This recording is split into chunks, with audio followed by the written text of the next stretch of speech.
Hello happy babies and mommy's, कैसे हैं आप लोग? होपफुली अच्छे ही होंगे। आज की जो मेरी वीडियो है ना, वो सारे पेरेंट्स के लिए बहुत ही स्पेशल होने वाली है, क्योंकि सारे ही पेरेंट्स, सारे ही मम्मी पापा इस चीज़ को परेशान होने में लगे रहते हैं कि आखिर हम अपने बच्चे को ऐसा क्या खिला दें, उसकी ग्रोइंग एज में उसको किस तरह का नरिशमेंट दे दें कि वो बिल्कुल फिट रहे, स्ट्रेंथ रहे उसके अंदर और उसका इम्यून सिस्टम बिल्कुल हाई हो। या फिर अगर नॉर्मल बेसिस पे हम लोग बात करें तो हमेशा ये चीज़ दिमाग में चलती रहती है कि आखिर एक बैलेंस डाइट किस तरह की होनी चाहिए बच्चों की, उसको कितना प्रोटीन लेना चाहिए, उसके फैट सोर्स के लिए हमें क्या देना चाहिए, कार्बोहाइड्रेट के लिए हमें क्या देना चाहिए। तो इसी चीज़ का आज मैं सॉल्यूशन लेकर के आपके पास आई हूँ कि आखिर हमें अपने ग्रोइंग एज के बच्चों को क्या खिलाना चाहिए। आपको मेरी ये वीडियो थोड़ी सी भी अच्छी लग रही हो तो लाइक कर दीजिएगा। देखिए, 1 साल तक की तो हमें कोई प्रॉब्लम नहीं होती है, क्योंकि 1 साल में 6 महीने बच्चा टोटली डिपेंडेंट होता है मदर के ऊपर।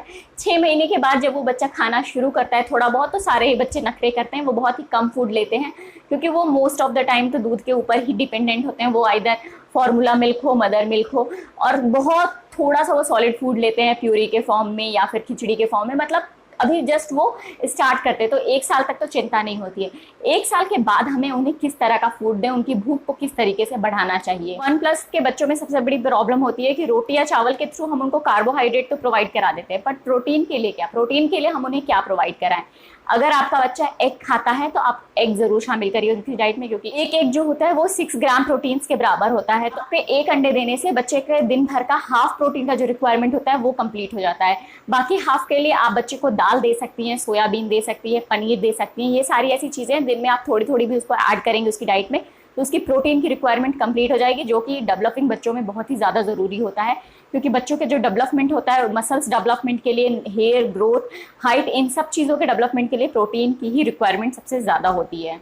जो सोयाबीन होता है, सोयाबीन अलग अलग तरीक़ों से आप दे सकते हैं। उसके न्यूट्रीला पाउडर के फॉर्म में आता है, न्यूट्रीला खड़े न्यूट्रीला के फॉर्म में आता है, उसको आप क्रश करके उसकी टिक्की, कटलेट अलग अलग तरीक़ों से बना करके दे सकती हैं। दाल, वेराइटी ऑफ दालें होती हैं, पल्सेस होती हैं, उसको आप दे सकती हैं बच्चों को डाइट में। तो ये सारे रिच सोर्स ऑफ प्रोटीन है।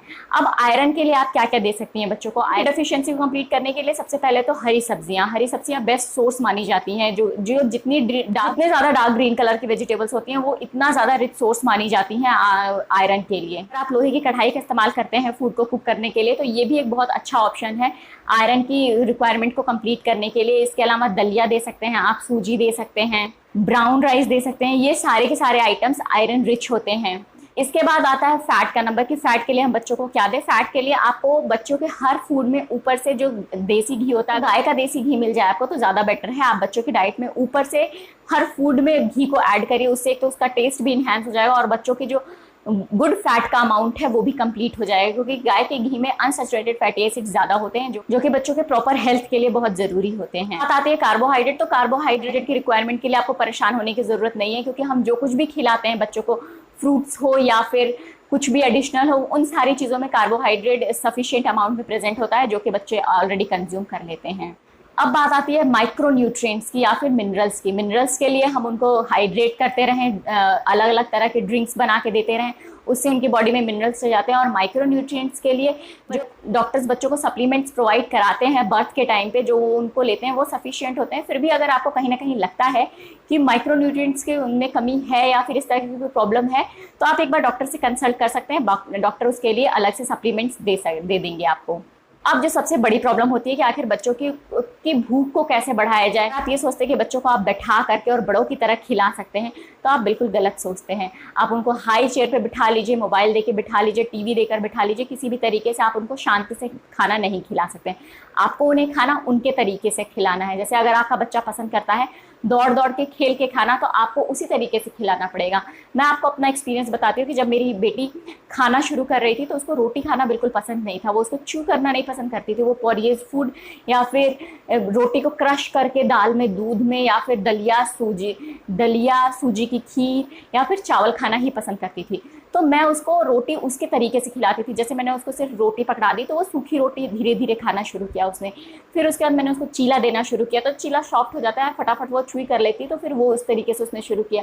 और अब वो रोटी अभी भी वो खाती है। अभी भी वो 3 साल की हो गई, लेकिन अभी भी जब वो रोटी खाती है तो भी वो मतलब खेलते खेलते ही खाएगी, दौड़ती रहेगी और खाती रहेगी। इससे उसको पता नहीं चलेगा। अगर किसी दिन वो बैठ के खा रही है तो आधी रोटी के ऊपर खाना उसके लिए मुश्किल हो जाता है। तो इसलिए बच्चों की भूख को बढ़ाने के लिए आपको भी बच्चा बनना पड़ेगा, समझना पड़ेगा कि बच्चा किस तरीके से ज़्यादा बेटर तरीके से खा सकता है फूड।